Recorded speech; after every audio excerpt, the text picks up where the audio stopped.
My next question is about how our systems and strategies work for exporter companies worldwide.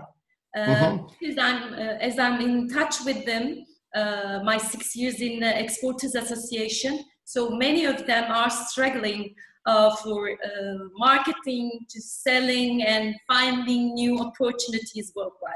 So, well, let's look at the three major challenges business owners are faced with. Number one major challenge is money.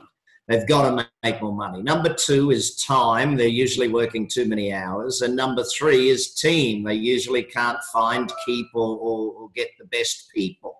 So what we look at is what's the system for all of the above.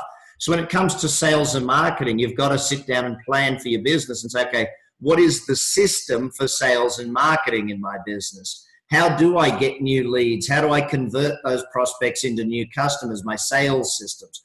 How do I build repeat business? What's my repeat business marketing systems? What's my average sales system? So when you look at the export markets today, they've got to sit down and define who is their target audience. And of course, you've got to have great websites. You've got to have great strategic partners around the world. You've got to have all of these things that build it.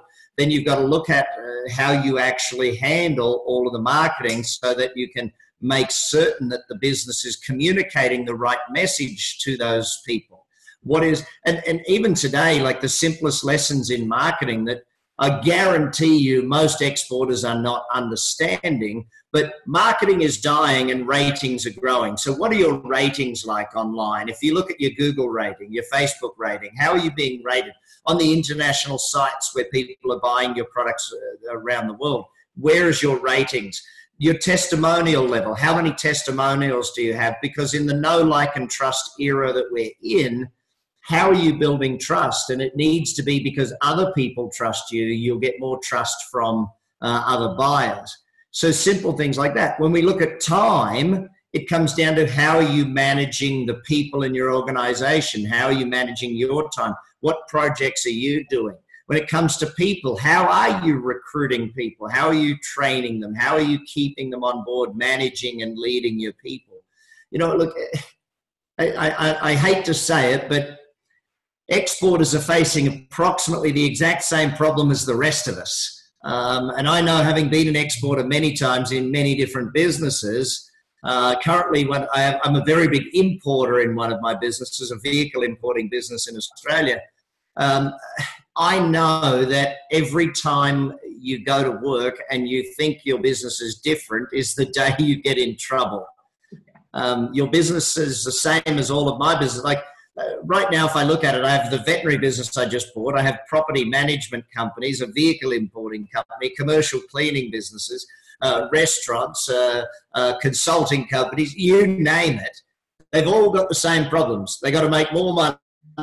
They got to have better people, and I need to work less. So, yes, they're very different, but they're also very much the same. Yeah. I don't know how to thank you to just tell this, that all the businesses are the same, because I'm facing the question, do you know my business? Our sector is different. Yeah, can I just address that for a second? Yeah. Look, as a business coach, your job is, if you are very industry specific as a coach, you will actually do a worse job than someone who is coaching multiple different industries. The reason for that is, the first reason coaching works is because we bring a set of knowledge to the table, as we've discussed already. The second reason business coaching works is that we are on the outside looking in. See, most business people, the reason they can't fix their business is they can't even see what's wrong. You can't see the forest for the trees in your own business. It's too hard for you as a business owner. It's like every business owner you meet, if you ask them to look at 2 other, 5 other, 10 other businesses, I bet they could come up with 20 different things that company's doing wrong and needs to fix. You ask them to look at their own business and they just can't see it. So yes, we need to understand an industry, but what we also need to do is be enough of an outsider that we question some of the stupid things they still do in that industry because, well, we've always done it that way. The third reason coaching works is because we bring a level of accountability to the table. Most business owners, I'll just be blunt, I'm Australian, that's the way we are. Most business owners are also the CEO or the general manager of their business, and that's why they're failing, because as the CEO, they're lying to the owner, and as the owner, they're accepting the lies. You know, it's how hard did you work today? Oh, boss, I worked very, very hard. Oh, good job, well done. If you're the CEO and the owner, you're probably doing a bad job at both of them. Now, why I say that is because, well, let's compare it with big businesses.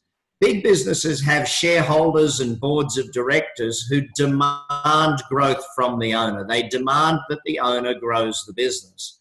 And so when you're a sole entrepreneur, as an entrepreneur, as long as you're paying the bills, there's no one's pushing you to grow. No one's pushing you to achieve massive growth. So that's really one of the things that I think business owners need to realize about having a coach.